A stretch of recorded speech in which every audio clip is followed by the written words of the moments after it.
खुदा का कलाम कहाँ होता था? ये सिर्फ हैकल में होता था और तुमार के ऊपर लिखा होता था, और वो आके पढ़ते और वो कलीसिया सुनती, और देखिए वो कितनी वैल्यू रखती उस चीज की। आज खुदा का शुक्र है कि कलाम घर घर में है। उतने घर के अफराद नहीं होते जितनी बाइबलें घर में पड़ी होती हैं, लेकिन गौर इस बात पे करना है कि क्या पढ़ने वाले भी उतने होते हैं? क्या हम उसी शौक से उसको पढ़ रहे होते हैं? जब खादम बोलते हैं उसी शौक से सुन रहे और समझ रहे होते हैं? अजीजों, आज खुदा का रूह मेरे और आपके साथ यही बात करना चाहता है कि यकतन रहें, मोहब्बत रखें, खुदा के कलाम को सीरियस लें। यही वक्त है, यही वक्त है। मैं समझती हूँ हम आधी रात के वक्त में जा रहे हैं। किसी वक्त भी धूम मचेगी कि दूल्हा आ गया। इससे पहले कि धूम मच जाए, आप खुदा के कलाम को सीरियस लें।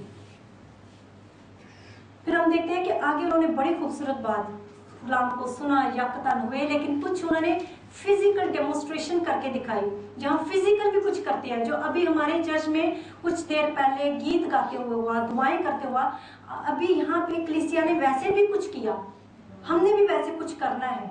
गौर करना है उस पर कि क्या हम भी कर रहे हैं। देखते हैं हम 5 आयत से, और अज़रा ने सब लोगों के सामने किताब खोली क्योंकि वो सब लोगों से ऊपर था, और जब उसने उसे खोला तो सब लोग उठ खड़े हुए। हालेलुया। ऊंची वहां से बोले, बरकत इतनी सी मिलेगी पर। हालेलुया, आमीन। सब लोग उठ खड़े हुए और अज़रा ने खुदाए अजीम को मुबारक कहा, और सब लोगों ने अपने हाथ उठाकर जवाब दिया, आमीन आमीन, और उन्होंने ऊंधे मुंह जमीन तक झुककर खुदा को सिजदा किया। बड़ी खूबसूरत बात लगी जो अभी हम खुदा के रूह ने हमसे करवाई भी, पहले दुआ में भी करवाई, गीतों में भी करवाई, कि जब खुदा का कलाम पढ़ा जाता है तो ताज़ीम में खड़े हो जाए। क्या अज़रा काहे ने कलीसिया से कहा था कि खड़े हो जाए? बोले, अज़रा काहे ने कलीसिया से कहा कि खड़े हो जाए? नहीं कहा। लेकिन उनको कैसे पता चला? क्योंकि उनको पता था, इस्राएल ने खुदा की कुदरत को देखा था, उन्होंने खुदा के जलाल को देखा था, उन्होंने वो सब कुछ देखा था। जब खुदा पहाड़ पे उतरा और पहाड़ हिलने लगता, उन्हें सब कुछ पता था खुदा किस तौर पे पाक है। वो सब जानते खुदा किस तौर पे जलाली है, क्योंकि जब खुदा का चेहरा, तो खुदा बातें करता मूसा के साथ, तो मूसा का चेहरा बदल जाता और मूसा का खुद चेहरा जलाली हो जाता।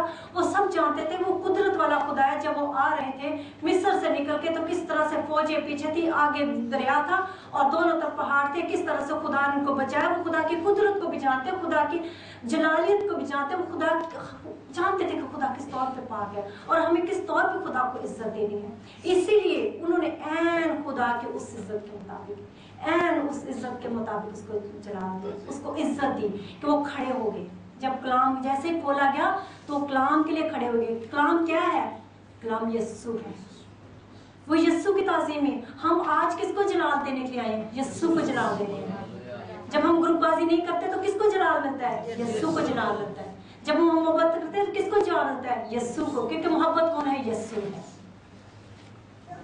अजीजों, जब खुदा का कलाम पढ़ा जाए तो मेहरबानी से खुदा को वही ताज़ीम दें जो उसके नाम के लायक है।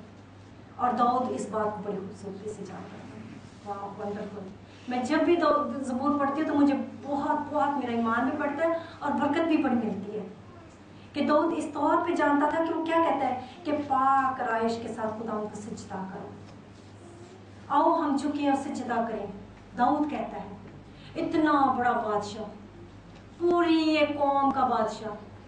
आजकल के बादशाह को देखें, एक मामूली सा वजीर बादशाह तो मर्सिडी से नीचे बात नहीं करता।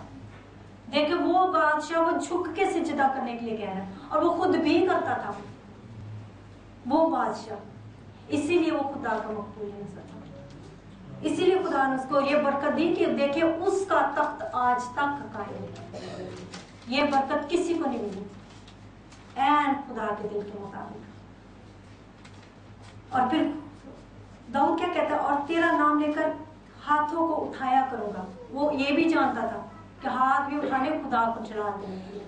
आजकल लोग कलीसिया में हाथ उठाने से भी शर्माते हैं, ताली बजाने से शर्माते हैं, प्रस्तिश हो रही है गीत गाने से शर्माते हैं, दिल ही दिल में गा लेते हैं। मुझे समझ नहीं आती है दिल दिल में प्रस्तिश कैसे हो जाती है। मुंह ही नहीं हिलते, आवाज ही नहीं आती, दुआएं हो रही थी, एक बंदा जो दुआ कर रहा था बस उसी की आवाज आ रही थी, सब खामोशी से दिल ही दिल में दुआ कर रहे थे। ये दिल ही दिल में पता नहीं क्या हो जाता है। मुझे समझ नहीं आती क्यों शर्माते हैं आप खुदा से, क्यों शर्माते हैं आप उसके लिए बोलने से। बाहर को लतीफे जो हो जाए या सोशल टॉक हो जाए, पिकनिक पे चले जाए, आप सुनने वाली बातें होती है सबकी। मैं कहती हूँ हर कोई बढ़ चढ़ के बोल रहा है। जब खुदा के घर में आता है तो क्या हो जाता है कि वो सब कुछ दिल दिल में कर जाते हैं, प्रस्तुति भी दिल में, दुआएं भी दिल में, सब कुछ। क्यों? जानते हैं हम, खुदा दिलों को जानता है, ये हम सब जानते हैं। हन्ना ने दुआ दिल में की थी, लेकिन हम खुदा को जलाल देने के लिए, प्रस्तुति करने के लिए आए हैं। हम हैकल में क्यों आए हैं? ताकि यीशु का नाम जलाल पाए, ताकि उसका नाम ऊंचा किया जाए। निकालें ये बातें दिल दिल से, मुंह खोलें अपने, खुदा के लिए हाथ उठाएं, झुकाएं उसके आगे अपना सर। तभी बरकत मिलने वाली है, तभी आप कलीसिया बनने वाले हैं। नहीं तो वो दिन करीब है, बहुत करीब है, जब नरसिंगे फूंके जाएंगे। वो दिन बहुत करीब है। खुदा का रूह जब आपसे बोलता है, ये मामूली बात नहीं होती। इस पे गौर करें, क्योंकि खुदा चाहता है कि आपको लेके जाए अपने साथ। यीशु चाहता है वो आपको साथ लेके जाए। हमें सिर्फ आप लोग समझते हैं बरकतें बरकतें बरकतें, हम ये जिस्मानी बरकतें, यही बरकतें जमीन पे होते हैं। एक्चुअल बरकत वो है जो आसमान पे बरकत है, जो ना कानों ने सुनी, ना आंखों ने देखी, ना दिल के ख्यालों में आई। असल बरकत वो है। आप उसकी ख्वाहिश रखें, उसकी ख्वाहिश रखें कि मैंने वो बरकत लेनी है, मैंने आसमानी बरकत लेनी है। इसलिए मैं आपको सबसे कहना चाहती हूँ कि आज खुदा का रूह आपसे ये कहना चाहता है कि निकाले, अपने होंठों को खोले, निकाले दिल के अंदर से चीजें। जब दुआ होती है, एक बंदा दुआ था, खूब मुंह खोल के खुदा के हुजूर अपनी दुआओं को रखें, सब लोग उसके साथ मुत्तफिक हों, ऊंची आवाज में दुआ करें, प्रस्तुति करें, ऊंची आवाज में प्रस्तुति करें, हाथ उठा के प्रस्तुति करें। जब हालेलुया कहना, हालेलुया कहे, लोगों ने क्या कहा? उसने जब खुदावंद के लिए खुदावंद खुदाए अजीम को मुबारक कहा, देखे एक ही लफ्ज है, मुबारक ही कहा, और सबने क्या कहा? आमीन आमीन। जब पास्टर जी हालेलुया कहते, आवाज ही नहीं निकलती। आज हमारी आवाज क्यों नहीं खुदावंद के लिए निकलती? इसीलिए हमारी बरकतें भी रुकी हुई हैं। लेकिन अगर मुझे और आपको बरकत चाहिए तो चीज़ हमें ये करना पड़ेगा, क्योंकि कलीसिया ने ये किया हमारे लिए। खुदा ने ये नमूना छोड़ा, ये हमारे लिए लिखा गया कि उन्होंने ये किया, और आज हमने भी ये करना है। उसके बाद लिखा है, ये अगला हवाला आप छोड़ दे, सिर्फ एक आयत को कोट करना चाहूंगी, 10 आयत, उसका 10वीं आयत को बस कोट करूंगी दोबारा से आपके सामने। फिर उसने उनसे कहा कि आओ और जो मोटा है खाओ, जो मीठा है पियो, और जिनके लिए कुछ तैयार नहीं हुआ उनके पास भी भेजो। खुदा उनका शुक्र हो कि खुदा का कलाम हमें कुछ करने के लिए कह रहा है कि जिनके पास नहीं उनको भी भेजो।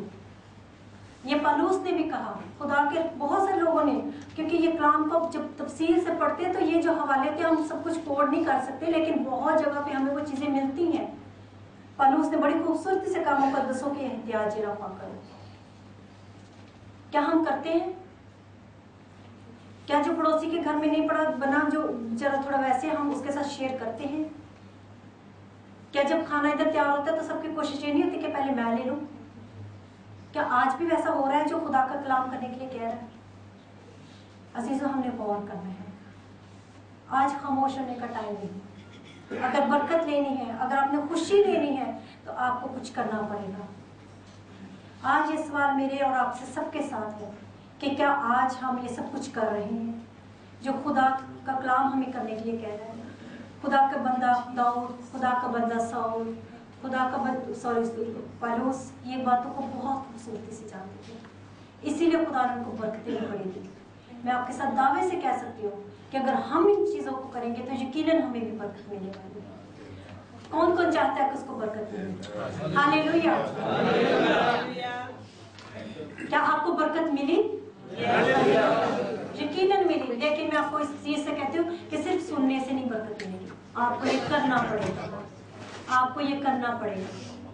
क्या करना? आपने यकतन होना पड़ेगा, मोहब्बत करनी पड़ेगी एक दूसरे से, तफरके दूर करने पड़ेंगे, खुदा के कलाम को सीरियस लेना पड़ेगा, सुनने समझे, खुदा के खादमों जो कहते हैं उस पर अमल करें, क्योंकि वो अपनी तरफ से नहीं कहते, और फिर खुदा को ताज़ीम देनी पड़ेगी। क्या आप करेंगे? हालेलुया। खुदा सबको बहुत बरकत दे। आइए हम छोटी सी दुआ करें, खुदा का शुक्र करें कि खुदा ने हम सबको बरकत दी।